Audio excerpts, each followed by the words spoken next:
युज़क्कीकुम, ये तो आयतें भी तुम्हारे सामने पढ़ते, वो युज़क्कीकुम, और ये तुम्हें पाक करने भी आए। मोतबर उलमा फरमाते हैं युज़क्कीकुम, ये हुजूर के ज़माने ही इस पर मबनी नहीं कि हुजूर के ज़माने तक भी ये महदूद नहीं, बल्कि आज भी प्यारे मुस्तफ़ा की नजर करम किसी पे पड़ जाए तो वो भी पाक हो जाता। आज भी अगर नजर पड़ जाए तो वो पाक हो जाता। अजीज़ाना गिरामी, अब आइए जरा गुफ्तगू को हम आगे और बढ़ाते कि ये शरीयत और तरीक़त है क्या। बाज अहमकों ने क्या किया कि शरीयत को छोड़कर तरीक़त को पकड़ लिया और कहा ये तो मौलवियों का मामला है, मौलवी जाने ये जाने, मौलवियों के बाद मत जाना, ये तो नमाज पढ़वाएंगे तुमसे, रोजे रखवाएंगे। चुनाचे क्या हुआ, जाहिल पीरों का एक टोला जमा हो गया। आप ये समझे शायद ये कोई 20-25 साल पुरानी बात हो, नहीं। आप समझे 200-400 साल पुरानी बात हो, नहीं।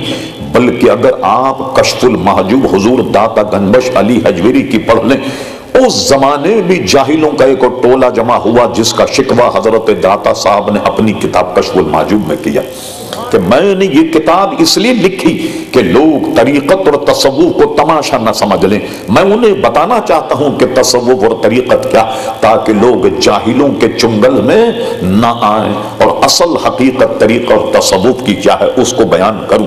इसलिए मेरे जो मकासिद हैं कश्फुल महजूब के तसनीफ के, उसमें एक मकसद फरमाया गया अजीज़ाने गिरामी ये है। और अगर तसव्वुफ को ये कहा जाए कि ये एक रूहानी निजाम है तब भी बात समझ में आ जाएगी। अच्छा, ये जो फरमाया कद अफलह मन तज़क्का, उसने कामयाबी हासिल की जिसने पाकी अख्तियार।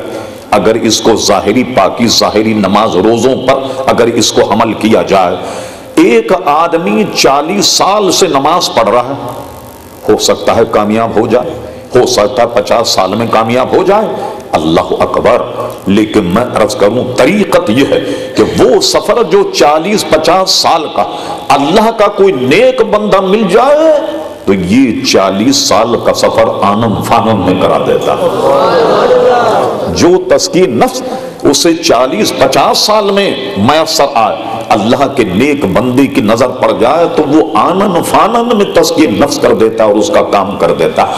अमीर मिल्लत पीर जमात अली शाह साहब मुहद्दिस अली पूरी रहमतुल्लाह ताला तहरीक पाकिस्तान के सफ़े अव्वल के मुजाहिद, 120 साल के करीब उम्र वो तशरीफ ले गए, विसाल फरमाए। उन्होंने अपने मलफूजात में जिक्र किया, एक ऐसे ही मुझ जैसे अनपढ़ आदमी ने उनसे पूछ लिया, हजरत ये शरीयत क्या है और तरीक़त क्या है, जरा ये बताइए।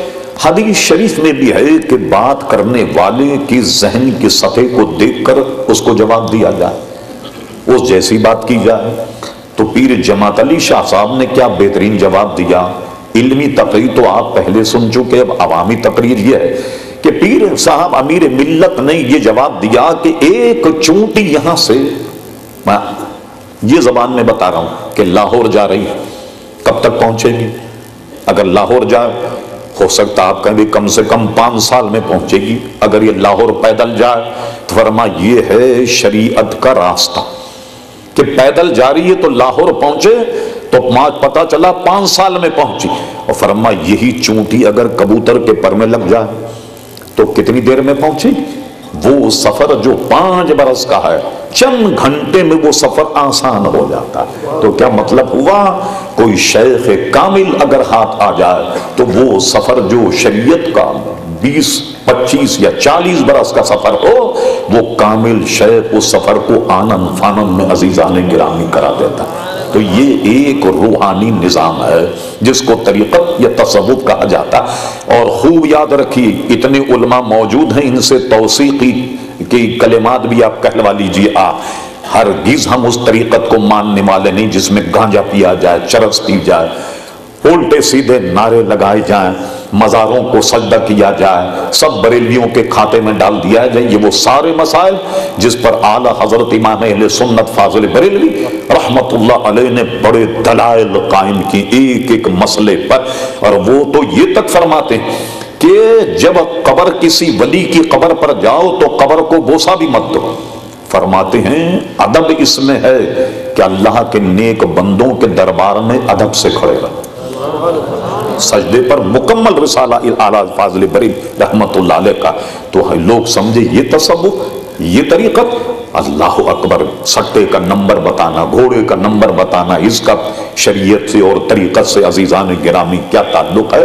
ایک باطنی نظام ہے یہ جو اس سب کو چلا رہا۔ اب سنیے کچھ اس کے حقائق۔ اعلیٰ حضرت امام اہل سنت مولانا شاہ احمد رضا خان فاضل بریلوی رحمت اللہ علیہ نے اپنے ملفوظات میں اس واقعے کو نقل کیا۔ کوئی شخص شاہ عبدالعزیز محدید دہلوی کی خدمت میں پہنچا، یہ باطنی نظام کیا جس کو ہم طریقت کہتے ہیں، تصوف کہتے ہیں، اگر اس کو اس سے تعبیر کیا جائے تو اس کا تھوڑا سا تعارف۔ شاہ عبدالعزیز محدید دہلوی بہت بڑے عالم دین تھے، اعلیٰ حضرت فاضل بریلوی کے پیر و مرشد حضرت سید آل رسول ماریروی رحمت اللہ تعالی علیہ وہ براہ راست شاہ عبدالعزیز محدید دہلوی کے شاگرد تھے، اور یوں اعلیٰ حضرت فاضل بریلوی کی سند میں صرف ایک شخصیت شاہ آل رسول ماریروی رحمت اللہ علیہ ہیں، اور ان کے بعد میں شاہ عبدالعزیز محدید دہلوی۔ یہ میں نے ایک سند کا ذکر کیا، بے شمار سندیں اعلیٰ حضرت فاضل بریلوی کی۔ ان سے کسی نے پوچھا حضور دہلی کا نظام تو بہت بگڑ گیا، کیا کیا جائے؟ انہوں نے فرمایا کہ دہلی کا قطب ذرا ملائم دل ہے، درگزر کرنے والا آ گیا، اس لیے دہلی کا نظام جو ہے وہ زیر و زبر ہو گیا، چلا گیا۔ کہا حضور وہ کہاں ملے گا؟ کوئی آستانے پہ تھا، یہ صاحب خدمت لوگ کہلاتے ہیں جو ملتے نہیں، کسی سے نہیں ملتے، پہچان بھی نہیں سکتے آپ، ملتے بھی نہیں، بلکہ اکابر علماء نے لکھا کہ ان سے اگر ملا جائے تو نقصان ہوگا، فائدہ نہیں ہوگا۔ یہ صاحب خدمت وہ اپنا اپنا کام کرتے رہے۔ پوچھا کہاں ہے؟ کہنے لگے فلاں بازار میں خربوزے بیچ رہا۔ یہ چلے گئے ملنے دلی کے قطب سے، انہوں نے کہا ذرا ایک خربوزہ نکالو، نکالا، اس کو چکا، کہنے لگے اس کا مزہ تو اچھا نہیں لگا، دوسری شاخ نکالو، دوسری نکالی، اسے بھی پھینک دیا، کہا تیسرا نکال، انہوں نے تیسرا خربوز کاٹا، کوئی پسند نہیں آیا، وہ بیچارہ سیدھا سادہ آدمی کھا کر کے چلے گئے۔ تھوڑے دن کے بعد جب دلی کا نظام سدھر گیا، بڑا اسٹرکٹلی نظام تھے، پھر شاہ صاحب کے پاس گئے، کہنے لگے حضور اب تو نظام بہت سمجھ گیا۔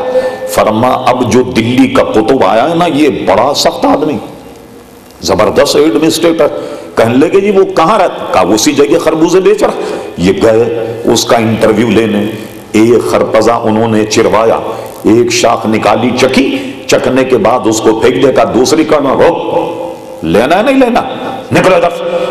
ایک دم جناب گھبرا کر کے بھاگا۔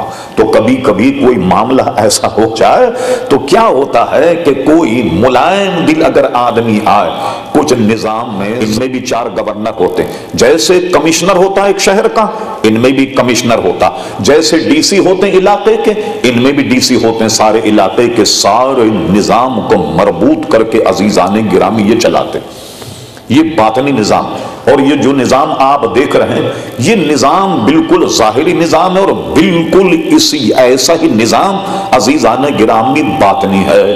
اب چلیے میں ایک دنیا دار کا حوالہ آپ کو دیتا ہوں۔ داتا گنبش علی حیدری رضی اللہ عنہ کشف المحجوب پڑھیے آپ، اس میں داتا صاحب نے اس کا تفصیل سے ذکر کیا کہ یہ جو صاحب خدمت لوگ ہیں یہ نظام کو کیسے چلاتے ہیں، کائنات، ان سب کا ذکر کیا کہ ان کے ذمے کیا ہیں، ان کے عہدے کیا ہیں وغیرہ وغیرہ۔ امیر ملت پیر جماعت علی شاہ صاحب علی پوری رحمت اللہ علیہ ان کے 27 عہدوں کا ذکر کیا، نیچے سے لے کے اوپر تک 27 عہدوں کا ذکر کیا ہے کہ مختلف ان میں یہ عہدے دار ہوتے ہیں جو کائنات کا نظام چلاتے ہیں۔ میں دنیا داری کا حوالہ دیتا ہوں۔ ایک بہت بڑے افسر تھے، لوگوں کو یہ بات ذرا سمجھ میں بھی آ جاتی ہے ذرا دنیا دار لوگوں کی۔